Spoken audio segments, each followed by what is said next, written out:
안녕하세요. 아진입니다.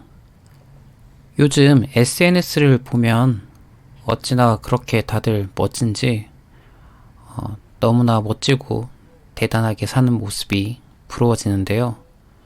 저도 가끔 SNS를 보다가 우울함에 시달리곤 합니다. 특히 저와 비슷한 연배의 사람들이 성공한 모습을 보면 나만 왜 이렇게 뒤처져 있는가 하고 생각하게 됩니다.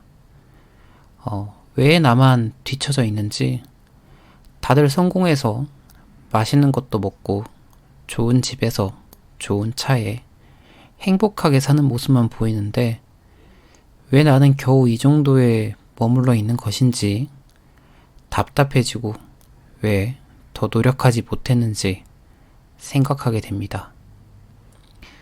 내가 사는 집과 그 누군가의 집을 비교하게 되고, 내가 타는 차와 그 누군가의 차를 비교하게 되고, 내가 먹는 음식과 그 누군가의 음식을 비교하게 되면서 나 자신이 잘못 살아온 게 아닌가 하고 생각하게 되는 거죠.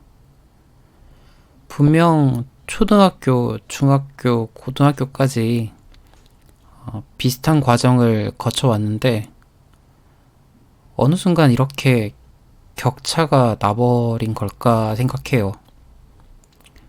열심히 살아왔다고 생각했는데 뒤처진 것 같은 기분이 드는 거죠.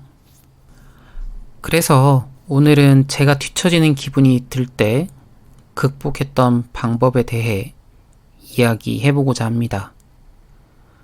사실 간단한 방법이 하나 있긴 합니다. 위를 보지 말고 아래를 비교해보면 아무것도 아니다. 너보다 못한 사람도 분명히 있을 것이다. 아니면 SNS에서는 좋은 모습만 보여주는 것이니 실제 그 사람의 인생과는 많이 다를 것이다. 이렇게 생각해버리면 간단하긴 합니다. 하지만 그건 그저 자기 위안일 뿐이고 다시 생각해보면 더 우울해지고 뒤처진 기분은 더할 뿐이죠. 저는 그런 걸 이야기하는 게 아닙니다. 제가 생각하는 것은 결이 좀 다르거든요. 저는 사람마다 나름의 속도가 있다고 생각해요. 그게 재능이 될 수도 있고 가정 형편이 될 수도 있는데요. 사람마다 각자 살아가는 속도가 있다고 생각합니다. 누군가는 무척 빠르고 가파르게 살아가기도 하고, 누군가는 무척 느리고 평탄하게 살아가기도 할 것입니다. 굉장히 이과적인 발언이지만 속도는 상대적인 것이고, 저는 제 속도에 맞게 살아가기만 하면 괜찮다고 생각해요. 자전거가 자동차의 속도를 질투하고 자동차가 기차나 비행기의 속도를 질투한다는 건 정말 웃긴 이야기잖아요. 다들 제 속도에 맞게 움직이는 것일 뿐이고 그 속도가 마음에 안 든다고 속도를 바꾸는 것도 이상한 것 아닐까요? 자전거로 비행기의 속도를 낼 수는 없고 비행기로 자전거의 속도는 낼 수 없으니까요. 그리고 삶의 속도는 각자 다르니까 그 속도에 맞춰 살아가면 된다고 생각합니다. 물론 뒤처졌다 느꼈다면 그 속도 자체가 억울할 수 있어요. 그렇지만 삶의 성공이 집이나 차나 음식으로 정해지진 않잖아요. 저는 삶의 만족도가 더 중요하다고 생각하거든요. 걸음의 속도로 움직이는 사람은 그 걸음 속에서 만족하고, 자전거라면 자전거의 속도에 만족하고, 비행기나 기차라면 또 그 속도에 만족하면 되지 않을까, 그렇게 생각해 봅니다. 좋은 집에 산다고 삶의 만족도가 더 높을 거라고 생각하지 않아요. 삶을 기나긴 여행의 일부라고 생각한다면 여행의 목적이 목표에 도달하기 위한 것이라고 생각하진 않아요. 모든 삶의 종착지는 죽음이고 그건 누구도 피하지 못하니까. 어떤 길로, 어떤 속도로, 어떻게 가는지는 선택이라고 생각합니다. 길을 걸어가는 과정 자체가 여행의 목적이지 않을까요?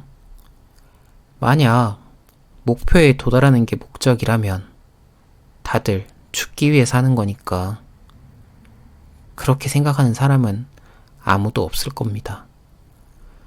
삶은 그 자체로 목적이고 살아가는 것 자체가 목표가 아닐까요? 제주 올레길에서 많은 사람들이 걸어가는 것은 그 사람들이 더 빠른 길을 포기하고 느린 길을 선택하는 건 걸어야만 얻을 수 있는 것이 있기 때문일 겁니다. 걷다 보면 잔잔한 바람도 느낄 수 있고 먹먹한 침묵도 느낄 수 있고 발바닥에 닿는 흙의 감촉도 잡초의 끈질긴 생명력도 바다가 천천히 몸을 뒤치는 장면까지 다 볼 수 있어요.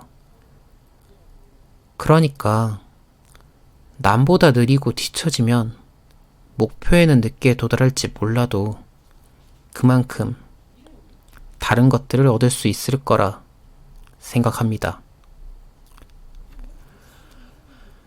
삶은 한 번뿐이니까 삶의 경험은 그 누구도 대신하지 못하고 어떻게 살아가는가는 내가 선택해야 하는 부분이라고 봐요. 그 경험이 언젠가는 고통스럽고 짜증날지는 몰라도 나만이 할 수 있는 경험이고 이 경험 자체가 내 인생의 일부라면 그것조차 받아들일 수 있다고 생각해요. 그러니까 나의 속도에 맞게 살아가는 것이 중요하다고 봅니다. 그게 비록 남보다 조금 늦을지라도 그게 억울하더라도 나의 삶의 경험은 그 누구도 대신하지 못하는 것일 테니까요. 그렇게 생각해 보면 뒤처졌다고 생각하기보단 내 인생을 살고 있다는 충실함이 더 강해지더군요. 물론 이 전체가 제 나름의 자기 합리화일지도 모릅니다. 하지만 남과 비교하며 자존감을 떨어뜨리기보단 이 편이 훨씬 낫다고 생각합니다. 오늘은 남보다 뒤처졌다고 느껴졌을 때에 대해 이야기해 보았는데요. 제 생각을 주저리 이야기하다 보니 말도 안 된다고 느낄지 몰라도 작은 제 생각이 모두에게 도움이 되었으면 합니다. 그럼 오늘보다 더 나은 내일이 되길 바랍니다.